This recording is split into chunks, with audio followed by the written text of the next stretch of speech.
Hello दोस्तों। आज हम जानेंगे अध्याय 14 कक्षा 9 का सांख्यिकी प्रश्नावली।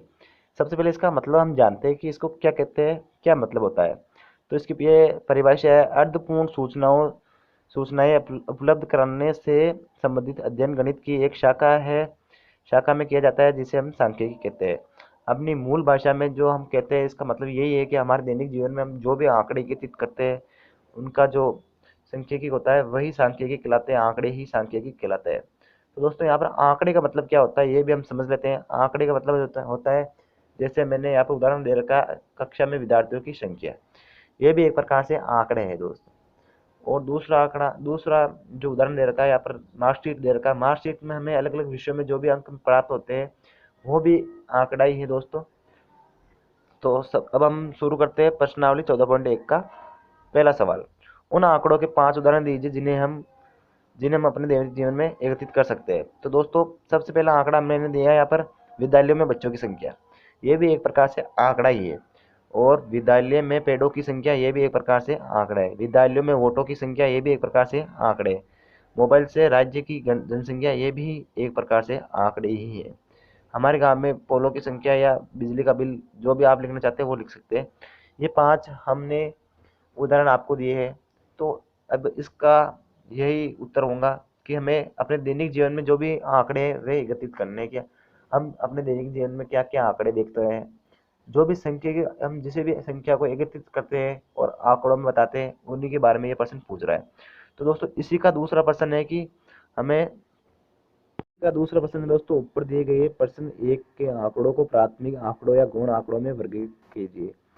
दोस्तों सबसे पहले हम समझते हैं कि प्राथमिक आंकड़ा क्या होता है, गौण आंकड़े क्या होते हैं। तो ये भी हम समझ लेते हैं। तो दोस्तों प्राथमिक आंकड़े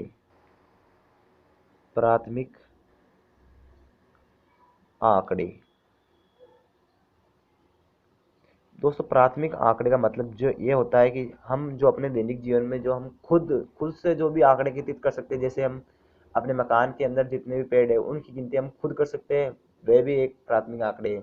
हम कितने मेंबर हैं अपने मकान में या अपने परिवार में, वो भी अब एक प्रकार से प्राथमिक आंकड़े हैं।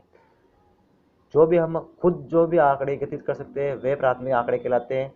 और दूसरा आंकड़ा होता है गौण। दूसरा आंकड़ा होता है गौण आंकड़े। तो दोस्तों गौण आंकड़े में ये आता है कि आपको दे दिया होगा कि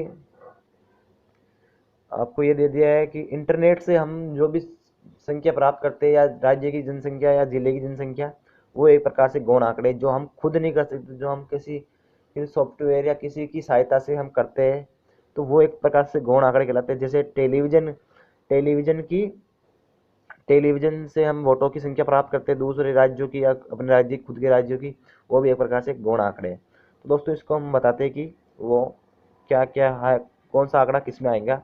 तो हम वापिस चलते हैं प्रश्न में। तो इसका यह विद्यालय में बच्चों की संख्या, ये हमने खुद ने प्राप्त किया है, तो ये है प्राथमिक आंकड़े आंकड़े। और विद्यालय में पेड़ों की संख्या, ये भी हमने खुद ने ही की है, तो ये भी प्राथमिक आंकड़े।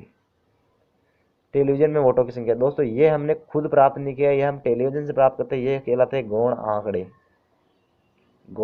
आंकड़े। मोबाइल से राज्य की जनसंख्या, ये भी एक प्रकार से गौण आंकड़े है, गौण।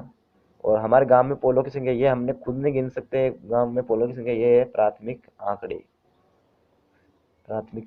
तो दोस्तों इस प्रकार से हम इसे हल कर सकते हैं।